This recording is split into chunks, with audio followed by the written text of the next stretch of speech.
this is Terri A. Wilson, and I'm here with another pop-up interview. If you've never seen one of my pop-up interviews before, what it is basically, the reason it's pop-up is because it's totally random in that I try to coordinate my schedule with whoever I'm speaking with. And then we post it and then we talk about it. And the other thing is too, is it's very spontaneous. I don't do any preparation beforehand. And I do that primarily because I want it to be fresh. I want it to be spontaneous and talk about whatever it is we talk about. So what is it we talk about on pop-up interviews? We talk about books. We talk about authors. I talk to authors. I talk to book bloggers. I talk to service providers, anybody who wants to come on and talk about books. Now, the best way that you can find out about these pop-up interviews is one, go to my website, terriawilson.com, or two, just hit the little bell down there, the subscribe button, and for sure, go ahead and hit the thumbs up. Just go ahead and do it. Just trust me. You're going to like this video and just do it. Just because Terri says, just do it. So I'm real excited today. I have with me Lauren Colton Tisdale. Now, do you go by all three names or just go by Lauren Tisdale? Just Lauren Tisdale is fine. Okay, perfect. And Lauren just had a release that came out yesterday, and I think it was your first release, right?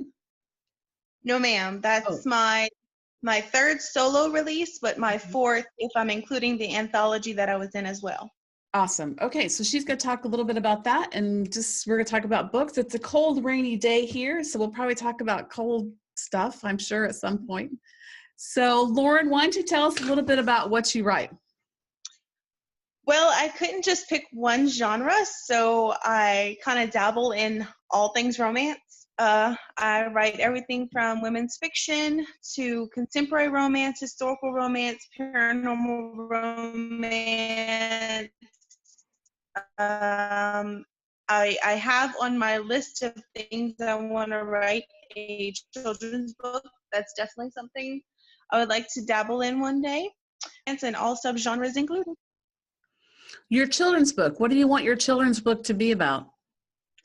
I'm still kind of fleshing out ideas. I really was leaning towards a generic book on how to explain death. I know that's kind of dark, but I think there's a few out there already that I didn't really know about until I started researching it. But I wanted it to be able to fill in the blank, like blank isn't coming home again, or you won't see them again because blah, blah, blah.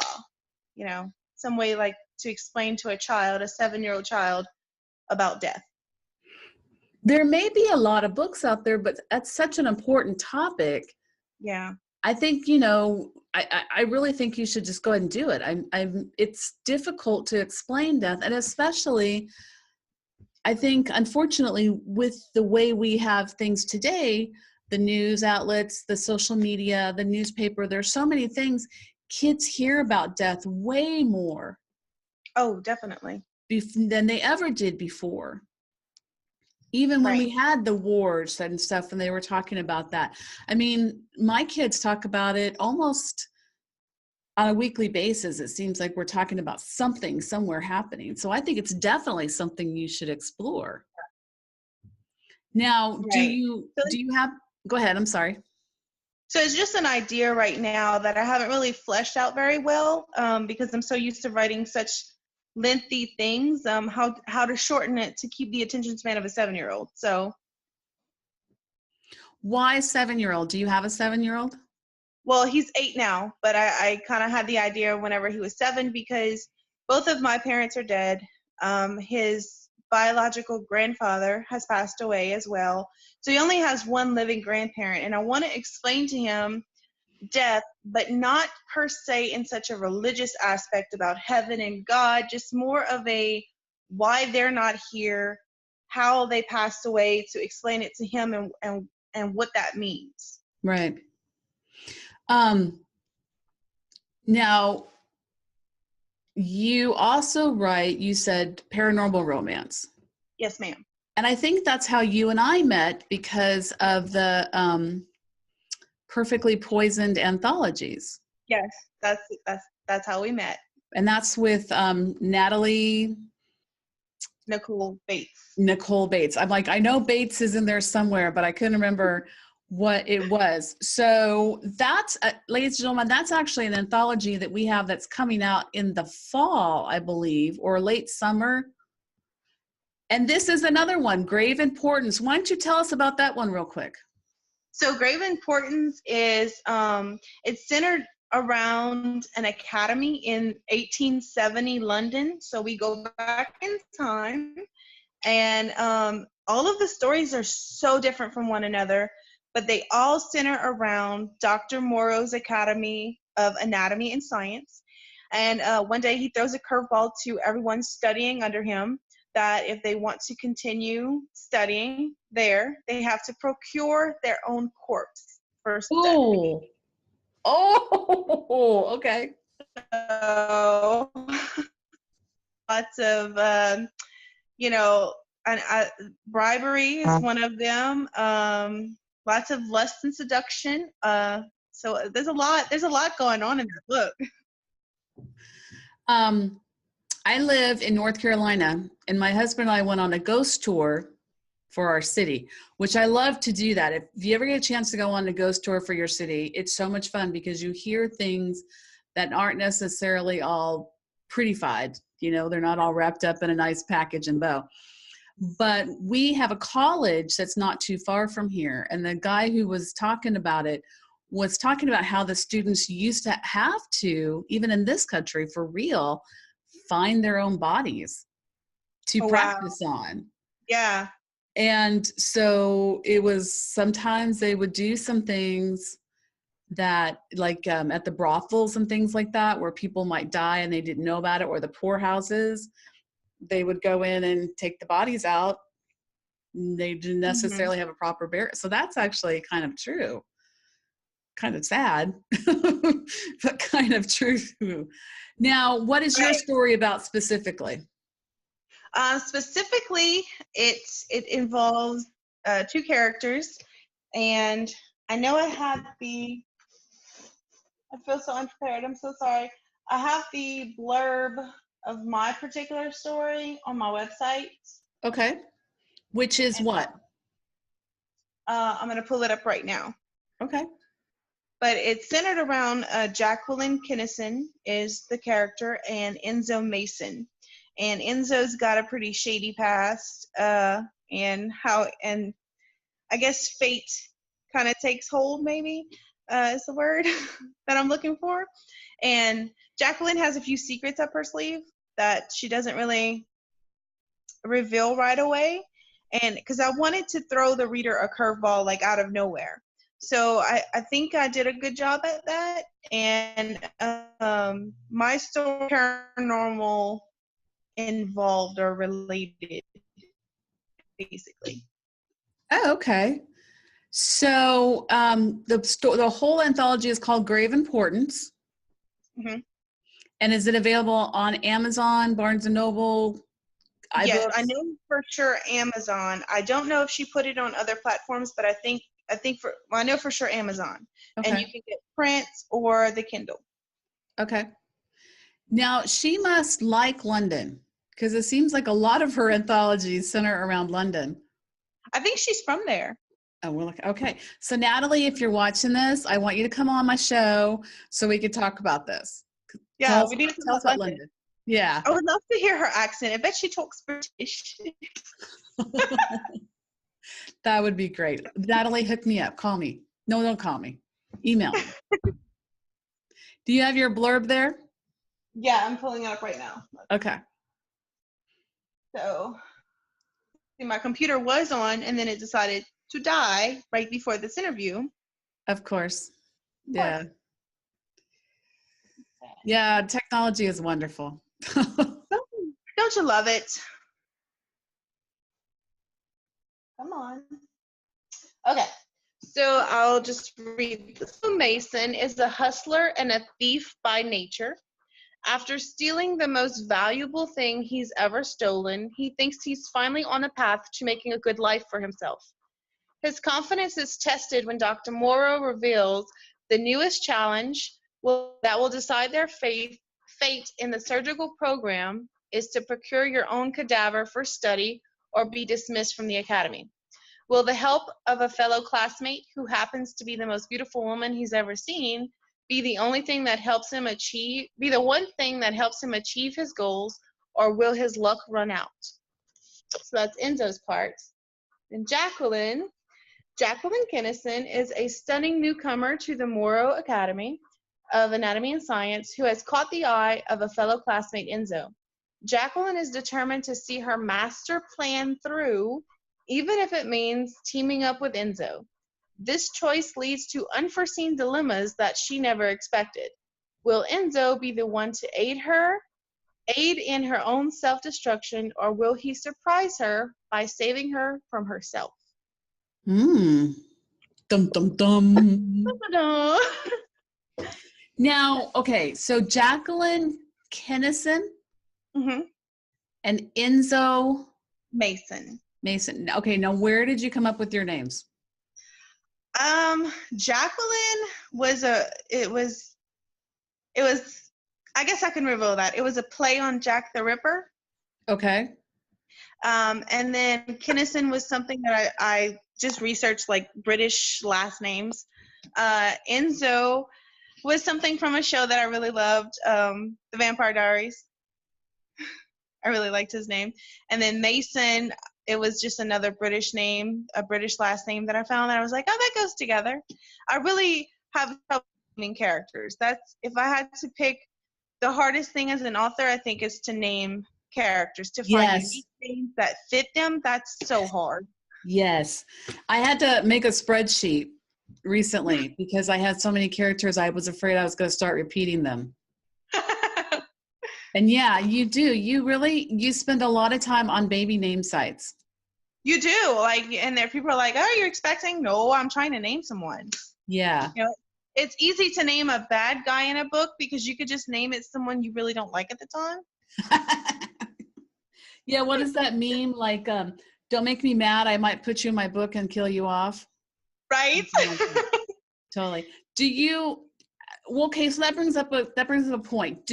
How much does your personal background and the things that you've dealt with, do you incorporate much of that in your stories? I've never been asked that. That's a good question. I would like to say yes and no. Let's go back to Circle of Secrets. A lot of the medical trials and tribulations that Marissa went through in Circle of Secrets was something I lived through with my mom, but she had a different diagnosis. She had a different problem, but I remember the hospital stays. I remember the doctor's visits. I remember the emergency room visits and the constant medical care. I remember all of that. So I kind of incorporated that from my life. And then with the Awakening and the Reaping is so paranormal based. I just kind of took all of the elements of every paranormal show that I've ever watched or loved and kind of created my own world from that. And so nothing from my real life was really into that too much, except for the Reaping, named the character's best friend after my best friend, Stacy. And it really helped to picture her because a lot of her lines, I could picture my best friend saying that. So that was easy. And then, of course, it was set in New Orleans. So I definitely, used the beignets and the trolleys and everything that I love about New Orleans. I brought that to life in the novel. Now, that's your novel that just came out yesterday, right? Yes, ma'am. And that's called The Reaping. Yes. Awesome. Why don't you tell us a little bit about that? And happy book birthday, by the way. Thank you. Well, it follows The Awakening, and The Awakening is book 1. So this is The Awakening. Okay. It's beautiful. And it's forbidden love, hysteria, magic, betrayal. Would you die for love? The ultimate question. Dum, dum, so dum. It is set in... Do I get a multiple choice? Maybe so. You're like, oh, I'll take magic for $500, Alex. Yeah, sure. The Awakening is set in 1692 Salem, and so it's set around the witch trials. And I did about 2.5 months of research on names actual names of people who were accused. So I took all of the actual events, and then I kind of threw my characters into that pot and mixed it together. And that's how I came up with that. Mm-hmm. So it's a forbidden love story. And then book 2 continues in New Orleans, and it's present day. And it's basically, it continues the story. It sums everything up. It explains it. And I put a nice little bow on it and made it pretty. Is there going to be a book 3? No, ma'am. It's a duology, so it's just 2 books. Okay. So it goes from the witch trials until modern day. Now, do you like skip time, or do you kind of build up until today? It's a big time jump, but there are flashes of different points in history. Okay. Now, have you ever heard of historical fantasy genre? Historical fantasy. No. Okay. I sure have. Because I was wondering, it sounds like some of that might be what you're talking about too. Historical fantasy is where you take some of the stuff from history, and it's almost like historical romance, except you're going to add some paranormal type, fantasy type things. So, like for instance, in your book, you might have in modern day, back in the Salem witch trials, maybe a werewolf came and rescued all the witches, but now he wants the witches to work for him, That's a good raising storyline. pot to sell to the pilgrims. I mean, I don't know, something. That was really good into the pot part, and then it was like, what? I don't even know where that people. I'm really not. Don't. I tell you, nothing's scripted. That was good though. I like that. Nothing's scripted. So it kind of sounds like it's got some elements of that, only because if you're basing this off of real people that were in the Salem witch trials, like you did your research and stuff. So I actually, the reason I'm asking that is because that's one of my favorite genres. Really? I mean, I hope I didn't mess up the genre that I put it in, because I put it in historical romance because the romance was the main, I guess, center of the story. Yeah. Probably the only reason, and I'm still learning a lot of this stuff too. The only reason I don't necessarily think of stuff like that as historical romance is because sometimes the historical people get a little touchy if you get something wrong. But with the historical fantasy, you can get something wrong because it's part of the fantasy. Right. That's a good point. I never thought of that before. I mean, you live and you learn. Oh my gosh, are you kidding? Absolutely. I mean, yeah, no, this business is definitely something that you learn all the time. Yes, it's constantly like, really? That's a thing? I didn't know that. We're supposed to do that? Oh, okay. And like it's hard to judge because like what works for you might not work for me. And like let's take Instagram for instance. I've been taking some Instagram classes, and I'm in some groups where we do like shares. We'll share each other's posts and things like that.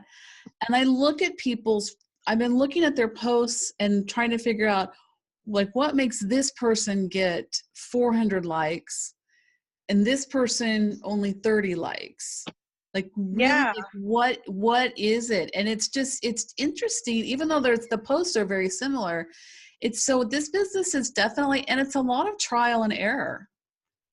It really is. Like you have to find what works for you, but I just chalked it up to I just don't have a broad audience yet, maybe. Right.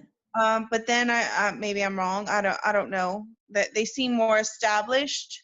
But then again, there's some that have like 3 books out and they're 600 likes on their post, and it's like, how are you doing this? What are you doing?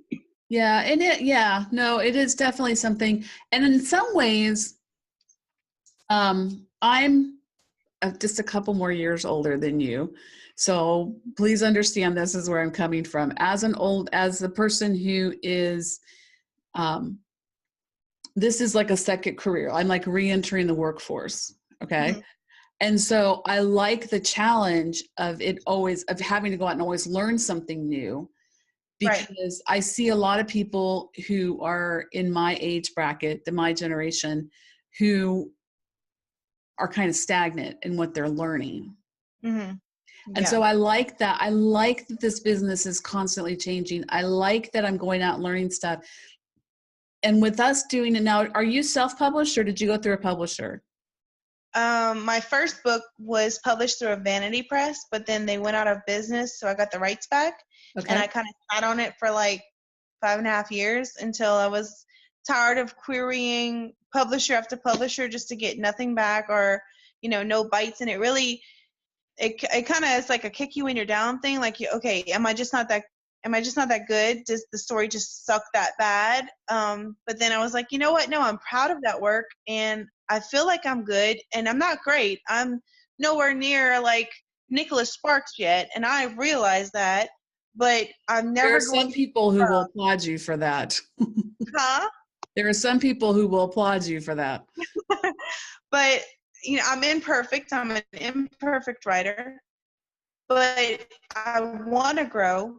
I know I have the room and taking critiques. I'm always trying to learn and always trying to get better. When I read words, they'll use these words that just like jump off the page at me, and I'm like, that sounds so smart. I'm going to use that in a sentence in my book. I do that too. Yeah, I do that too. And I like that. And I like when we do self-publishing, and I got in this conversation with somebody who was asking me, who asked the group, one of the groups I belong to, they were talking about queries and how to best write them and stuff, and how long do they wait, and should they get a literary agent and on stuff. And I wrote to her and I said, well, obviously there's really no right or wrong way to go about doing this. I really don't think so. Right. But I said, it kind of depends on how much control you want to have. When That we're doing this ourselves, we have control over, from the second you type your first letter mm-hmm. to the second you sell your thousandth book copy, thousandth copy of your book. I mean, you're in control of every part of it. And I like Yeah. that because it challenges me to, I think it makes me a better writer. Yeah. And you're more of an entrepreneur. You basically own your own business from start to finish. If you cannot edit your own work, you have to contract and hire someone to do it for you. So you're basically a business owner. Absolutely. And the way I look at it is, if you self-publish, like traditional versus self-publishing, this is how I decided to go self-publishing, was because a traditional publisher, they'll take care of your cover, they'll take care of the editing. You don't pay a dime most of the time, and they get it out there for you. But you are still like at least 70% responsible for the marketing and the promotions Mm-hmm. of your book. Mm-hmm. They don't do it all. So then if you go self-publishing, the only difference from that is that you have to pay for your editor, pay for your cover, and pay for any formatting you may need yourself out of your pocket before you make a dime. That's the only difference. Right. Well, and I mean, we could sit here and talk about pros and cons of however you want to go, but I think it's something that people shouldn't be afraid to try. Correct. Yeah. And me personally, I was always afraid to take that step into self-publishing because stereotypes that we hear all the time, that I didn't know, like, okay, well, if I'm not traditionally published, I don't have that stamp of approval from someone saying you're worthy enough for me to publish you. But I had to realize I have my own stamp of approval. I have my own self-worth, that I know I'm good enough to put this out there right now. Like I said before, it's not great. It's not probably award-winning yet, but I can get there, and I'm determined to get there. Right. Have you ever read anything by Chris Fox? He does he writes fiction, but he also does a lot of like how to write and how to sell. No, never heard. One of the things he talks about is he says, if you mess up, like if you make a mistake, you put a book out there, it flops, it's horrible. He says that's what pen names are for. So if you mess up your name, come up with a pen name, learn from your mistakes, and try it again. Exactly. Try again. That's the best motto. I mean, you're exactly right. I guess that's why I started with my real name. If I mess that up, and then who knows? Maybe someone will buy my books just because they think I'm related to Suzanne Tisdale. Oh, the romance book writer, right? How funny. This is, yeah. Someone asked me that. And I was like, no, we're not related. But unless that gives me if that gives me extra street cred, we're totally related. Sorry, Suzanne. Totally. We're at least like this, right? Oh, we're buddies. Right. Well, okay. So let's talk about something that's popped in my head. You've heard about the latest controversy that's going on in our world. And that's, for anybody who doesn't know, we're talking about the plagiarism issue that came out of Brazil. I believe it's the country that came out of Brazil. And I think that is definitely one of the downfalls. And it doesn't matter whether you're self-published or traditionally published, that, when you put it out there, it's out. It's out. Exactly. I think Nora Roberts was one of the recent authors who was actually plagiarizing that. Right. Yeah, and it's out there, and it's kind of a risk you have to take. Mm-hmm. I know there are some people who, don't like to give out art copies and stuff like that because they're worried about the plagiarism and stuff. Mm-hmm. But it's unfortunate that we live this way. That I don't think there's anything you can do, though, to keep it safe. Even if you don't do art copies, as soon as you put that book out, I mean, somebody could buy the book and just sit and type it all out. Exactly. It's not safe regardless. The only way around that and the only way to avoid that is not to publish anything. Right. And that's almost like saying, let me stay in my house because if I leave my house, I might die. So let us stay in my house.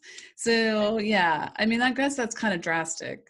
It's probably not. It's true. But I get it because, you have to just kind of just do it. Exactly. The way I look at that is, if it's going to happen, it's going to happen, regardless if I've taken 50 steps as a precaution to not let it happen, and I should have took 51, or if I took one step and it never happens. Like, you just don't know. The point I think authors need to realize, this is just my outlook and my opinion, is that if it happens, don't go emotionally crazy. I know it is an emotional thing because you're like, you stole from me, you took my words, you took my heart and my soul.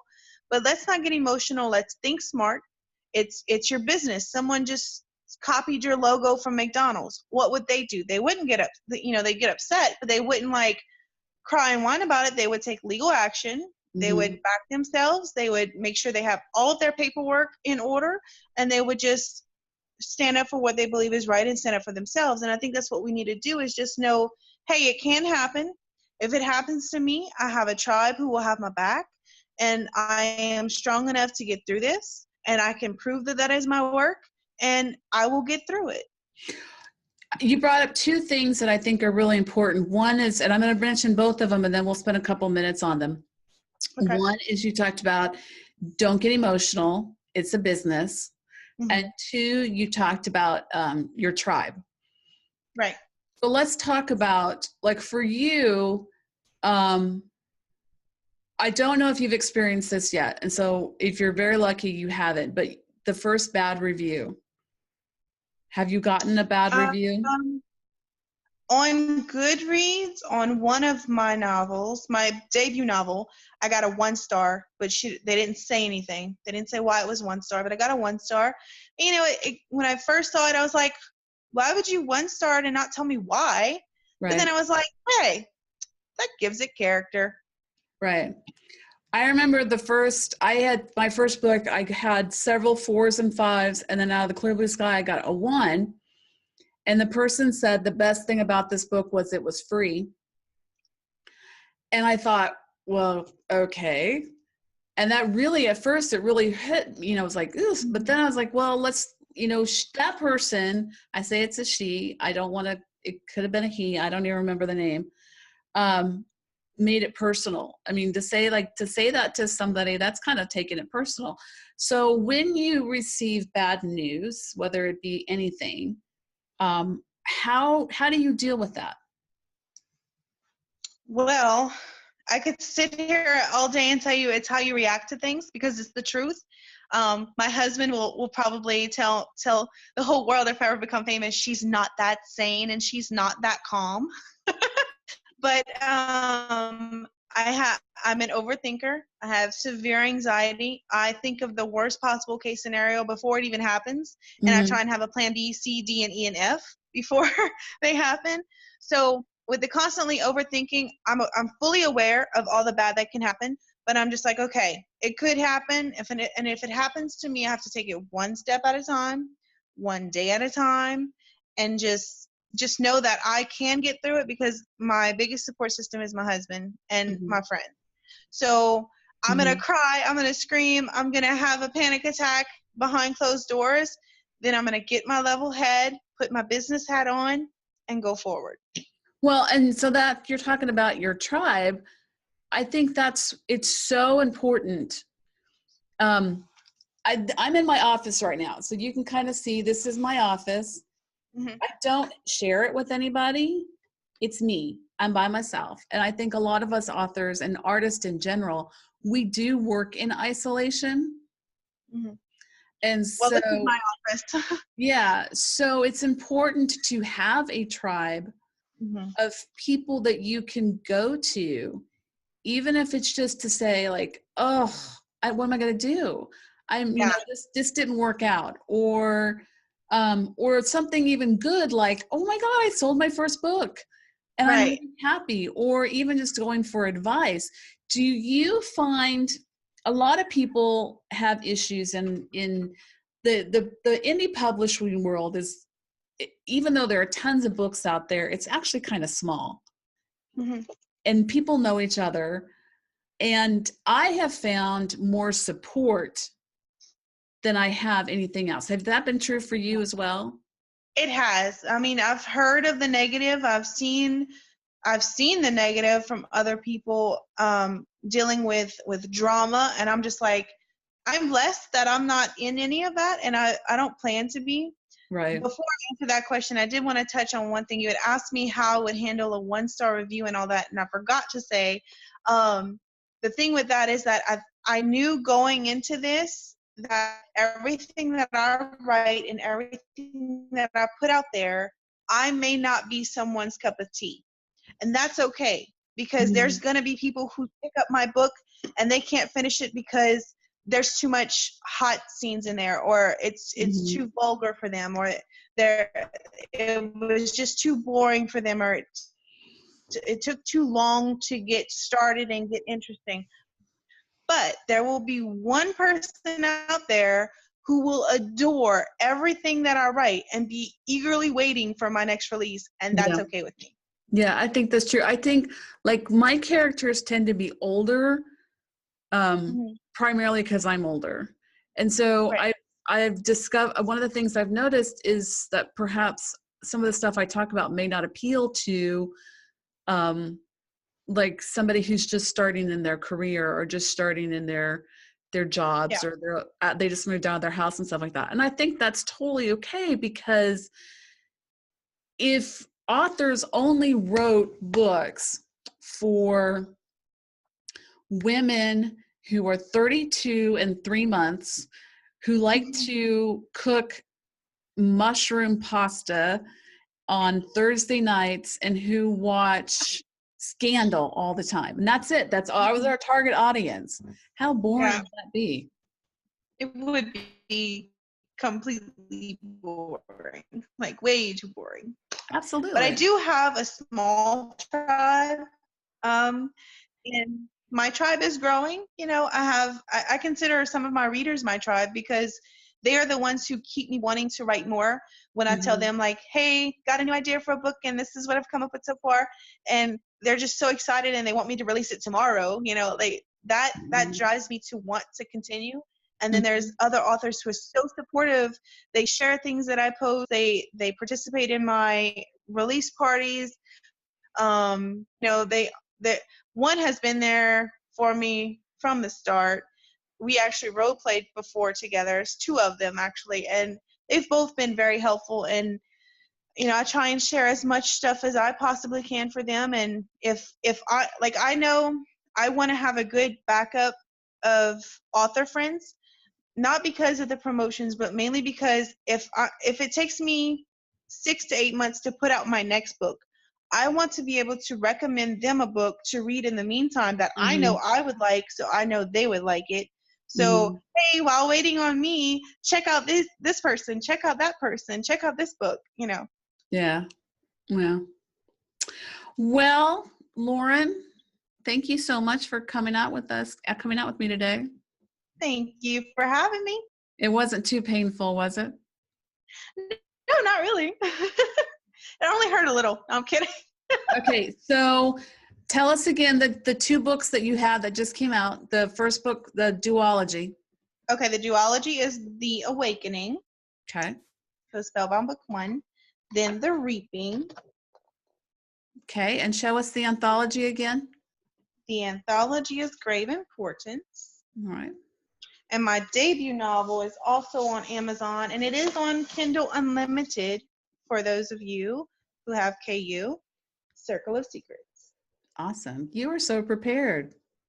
I know. I had all my books ready for you. You know, I And keep, whenever I get a copy of my books, I end up giving them to somebody. Oh, and that's the one that we're in together.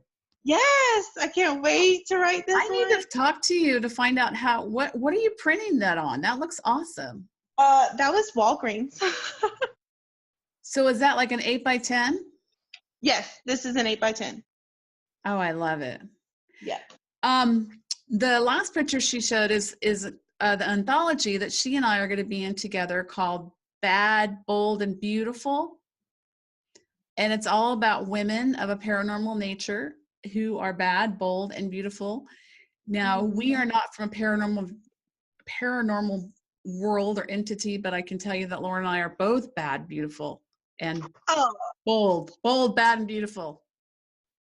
well, I might have some kind of magic up my sleeves. You just don't know. Oh, that's true. That's true. Well, let's talk afterwards. I got a couple people I could have you help me with. My husband, he's like my greatest support system, and he was telling me that he was at work the other day, and they said, "Oh, your wife published a book, like, you know, woo." And he's like, "No, you don't understand. I've watched her hire other people. I've watched her go back and forth about covers. I've watched her go back and forth about ideas and plots and editing. You don't know how much work she puts into this." And I was like, "Oh, you noticed." Awesome. We love you. Is his last name Thank you. Tisdale as well? Yes, I We love stole the you. name from him. We love you, Mr. Tisdale, especially if you're there listening in the room. No, he's not here today. Okay, well, you can show him that part. So everybody can find you. What is your website?